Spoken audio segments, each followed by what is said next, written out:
So I just finished watching the Channel 5 series on Anne Boleyn, and I wanted my reaction to be as fresh as possible, so here I go. What did I think?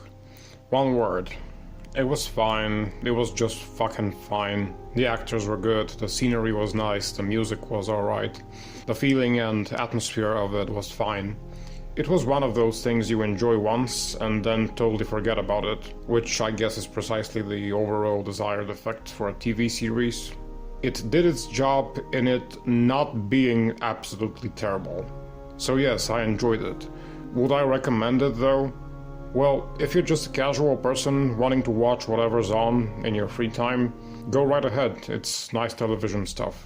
But if you're going into it for the historical perspective, don't. There's way better stuff for you to watch that describes this time period and the history of Anne Boleyn as a whole. And here's the main reason. I will not complain about the technical inaccuracies, things like clothing, buildings and set designs, character ages and physical appearances. In the grand scheme of things, these details don't really matter because they're all related to the budget the production had at their disposal. So even if they're shitty, you cannot really blame them because they worked with whatever they had, and we need to appreciate the effort.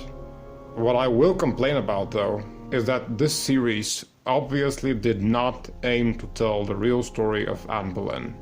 The aim was entertainment via cultural appropriation and implementation of modern ideas into Renaissance history. Stuff like race equality and feminism.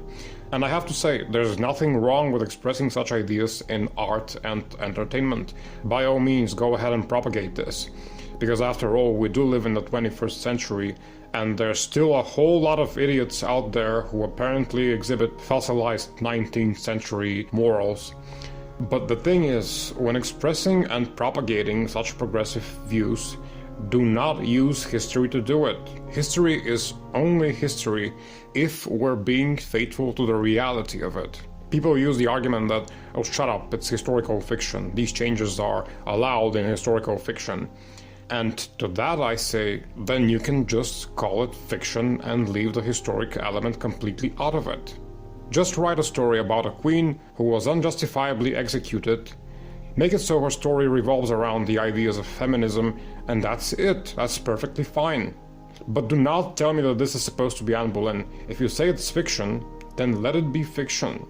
If you want to say it's historical fiction, then that means you're trying to ascribe historicity to it. Historicity requires accuracy and adherence to reality. Some scenes in this series just struck me as totally ridiculous. Anne Boleyn kissing Jane Seymour, or Kingston restraining Anne in a tower through physical violence. Not only is there nothing historical about that, but it also slaps you over the head with the message that trying to overpower and dominate women is not okay. Go ahead and write an article about it. Preach over the internet how it's not okay to strike a woman. Basically do whatever the fuck you want, but don't try to send me this message by using Anne Boleyn's story. Modern feminism had nothing to do with what happened to the real Anne Boleyn, and neither did the modern notion of racism. That's the other main point that the internet went wild about even when the show was first announced. The actors for Anne and George being black, and some of the rest of them actually. And of course the argument was made that this is just historical fiction and such changes don't matter. This was definitely not done in the name of cultural appropriation. And if you have anything against it, then you must be racist. First of all, no you fucking piece of shit, I'm not a racist. I actually liked the actors' performances, hats off to them. But that's not the point. My point is again that if you want to be all historical, then you must ascribe to historical accuracy. If this was not made for cultural appropriation, then in this case, how would you feel if I go ahead and make a movie about Martin Luther King Jr. and pick a white actor to play him? Or maybe Abraham Lincoln with a black actor? How would you react to that if I went ahead and did it and claimed it was fine because it's historical fiction and you shouldn't even express your disliking of it? I bet you would feel attacked, wouldn't you? Because as David Starkey once said, imposed morality never works.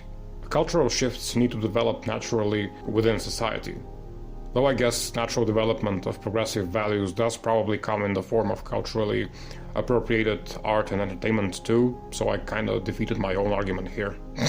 Anyway, that's it. To conclude, this is a nice fictional series. I do recommend it to casual viewers because there's much worse stuff you could watch on TV. At least this is trying to have some brains and ideas in it.